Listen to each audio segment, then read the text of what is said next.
Attorney Rufil Fernandez Banyok. Attorney Rufil Fernandez Banyok. Straight to the point. O karon, ania ang inyong anchorman. Kita'y mahimo aron sa pagpakigbatok sa kamatuoran, kundili aron sa pagdapig sa kamatuoran. Straight to the point. Luzon, Visayas ug Mindanao, Pilipinas, ug sa katawhan kutob sa mabot sa Tusibya sa tibuok kalibutan via internet. May buntag ug kumusta live gikan sa Queen City of the South, Cebu City, Philippines. Welcome nining atong tulumanon ug inyong tulumanon. Straight to the point. Kinigya po niyo boss kalagad sa kahanginan sa kasamang Rufil Fernandez Banyok. Maoy pa rin makikuban kaninyo nining laing adlaw sa atong pagpakigbisog. Adlaw karon mahigala nga Miyerkules o pizza 26 na buwan sa Nobyembre tuig 2025. Straight to the point. Sa gihapon natagan tagpagtaga ng mga issues nga mahilabot ang lungsod, nagbagang mga expose, naguna mga reports, dinhi lamang gihapon mga higala sa atong pagaban-uban nining atong tulumanon ug inyong tulumanon. Straight to the point. Naguna sa tumay skutanan karong butaga mga kaigsunan, ang tropical storm nga si Verbina mas ni kusog. Samtang naa na kini sa West Philippine Sea. Straight to the point. Gibana-bana nga hingpit kining makagawa sa Philippine Area of Responsibility ugma sa buntag. Straight to the point. Kataring pagtagad do buntaga mahigala kay kining maong bagyo ba nakamugna ni og mga pagbaha sa habagatang bahin sa Sugbo. Ilabi na mahigala sa dakbayan sa Karkar ug lungsod sa Barile. Straight to the point. Dito mahigala napitan ni bundak ang uwan mga kaigsunan, dito di bubo ang uwan nining bagyo mga higala nga si Verbina. Ang gipatuman nga masayong pagpabakwit sa mga residente ni resulta sa zero casualty sa maong bagyo mga kahigalaan. Straight to the point. Importante kayo no nga sayo mga higala nga giabesuhan ang mga residente, unya sayo kay gipabakwit, unya dayon mga higala nakakuha og leksyon sa bagyong Tino, paspas kayo no ang pag-cooperate. Ang uban wa na gani kinahanglan pangsultian nga bakwit no na makwit na sila sa ilang kaugalingon. Straight to the point. Samtang sa pikas bahin na mubalik na ang face-to-face classes karong adlaw sa Sugbo, subay sa kamanduan ni Governor Pamela Baricuatro. Apan dunay pipila ka mga lungsod nga mas nipili nga ipadayon una ang suspension sa face-to-face nga klase karong adlaw. Straight to the point. At ang pagtagad do butaga mga kagilaan no, human sa bagyo, balik na sad sa klase mga kaigsunan. Straight to the Sa laing balita, mabot og 128 ka mga proyekto nga mobalor og 1.1 bilyones ka pesos.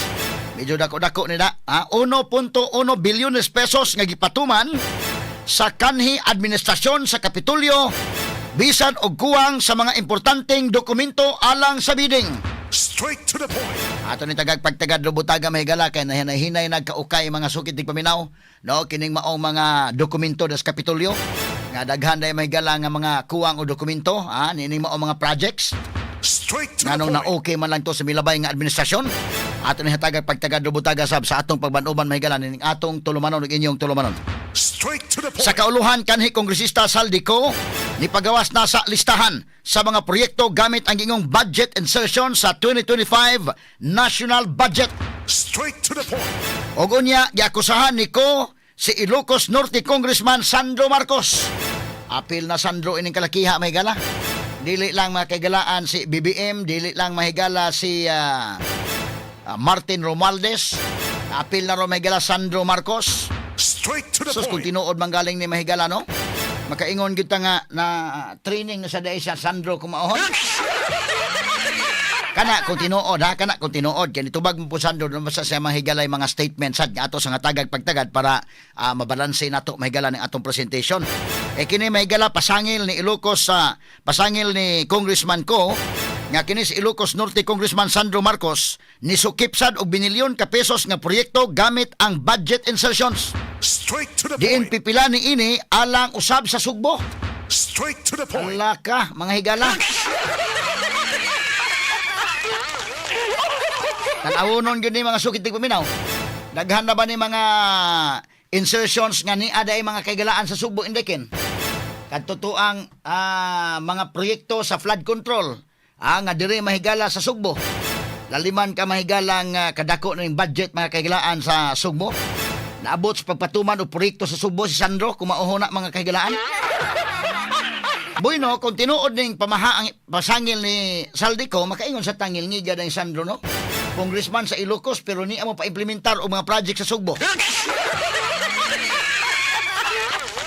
Kana kung tinuod din kang saldi ko. Nya do na mo po statement ana Sandro ato ni tagag pagtagad lubuntaga mga kaigilaan sa atong paban-uban usab ning atong tulumanon ning inyong tulumanon. Straight to the point. Putol-putol ra ba ning pamahayag ni Saldi ko mahigala mo rag mabitin-bitin sad mga kaigalaan ang mga spokesperson ani panubag. Kay inya ilang tubagon mahigala na lang po part 2, part 3. Murag kining kang Saldi ko mahigala nice po ning iyang pamaagi. Wa niya gikausa indekin, duda ko murag kausa lang recording tingali ani unya giputol-putol or noon sa bakang kalakiya kay pareha ra man gyang gisulot. Ato ni hatagag pagtagad lumuntaga mga kaigsunan sa atong paban-uman usab ning atong tulumanon ug inyong tulumanon. Straight to the Og point. unya ang big fish sa anomalosong flood control projects matod pa. Kaya mga tao murag wa masatisfied aning ilang gipakita ro mga pictures. Mga gagmay naman mga isda ni, mga trabahante sa DPWH Region 4. Kini mga nadakpa na, nga priso na, mga sukit tigpaminaw. Diyo gagmay mga isda di mga mga higala dito sa ilang lugar siguro na ilhan pero sa atong lugar wa kita kailaan nila. Kining mga nanadakpan karon wa may mga big fish ini. Straight to the Mura man ni mahigala gagmay isda lang. Ato ni tagag pagtagad mga sukit tigpaminaw. Asa man ang mga dagkong isda ani sa flood control project?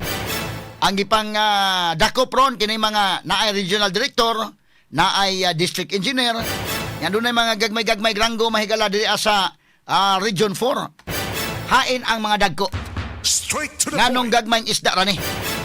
Dili masatisfied ang katawhan ni ini mga kaigsunan. Mao na nga kining investigasyon bida. Ambot hain na mas lakson nga mura mag naundang yang investigation sa Senate Blue Ribbon Committee. Straight to the point. Big fish sa anomalosong flood control projects maunay sunod nga mapriso matod pa. Murag natandog siguro ang administrasyon may galaon sa man yung padakop gagmay man. Niingon mahigalang DILG Secretary John Vic Rimulya nga ang musunod kuno nga panakpon kadto ng mga big fish. Mga pipila kasimana kuno matod pagikan karon kadto ng big fish mo'y dagpon. Straight to the Be point. sige pangitae taga may diri og mga dagko-dagkong isda. Kakato pinakadakong isda murag lisod man kay dakpon daghan may mo dipinsa.